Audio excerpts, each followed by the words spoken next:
చిలకలూరిపేటలో TDP assembly అభ్యర్థి ప్రత్తిపాటి పుల్లారావు ప్రచార జోరు పెంచారు. చిలకలూరిపేట పట్టణంలో 26, 27, 28 వార్డుల్లో ప్రచారం నిర్వహించారు. కూటమి ప్రభుత్వం రాగానే చీకటి చట్టం, ల్యాండ్ టైటిలింగ్ యాక్ట్ను రద్దు చేస్తామని పుల్లారావు చెప్పారు. తన మన అన్న తేడా లేకుండా అందరి భూమిని అడ్డగోలుగా ఆక్రమించుకునేందుకు ముఖ్యమంత్రి జగన్ రెడ్డి ఈ దొంగ చట్టాన్ని తెచ్చారని మండిపడ్డారు.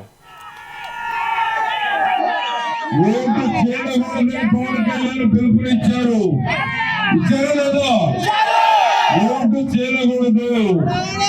జగన్మోహన్ రెడ్డి రాష్ట్రంలో ఉండడానికి వీలు లేదు. రాష్ట్రంలో జగన్మోహన్ తరిమి కొడటానికి ఓటు చేయకూడదు.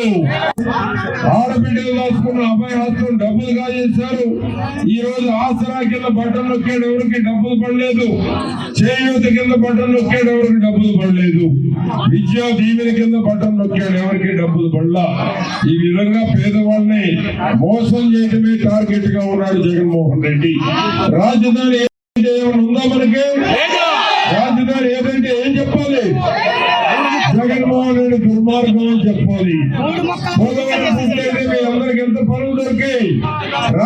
అమరావతి రాజధాని పనులు జరిగితే మీరందరూ బ్రహ్మాండంగా ఇంకా ఈ రోజు తీసుకునే డబ్బుల కన్నా డబ్బులు వచ్చి ఉండేవి. మీ అందరికి ఉద్యోగాలు వచ్చాయి, ఉపాధి వచ్చేది, పేదవాళ్ళు బాగుపడేవాళ్ళు.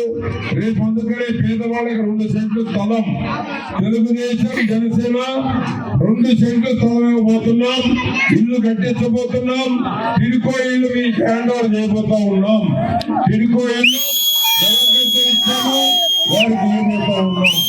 20 తీసుకొచ్చాడు. అందుకనే చదువుకున్న వాళ్ళకి డిఎస్సి తొలి సంతకం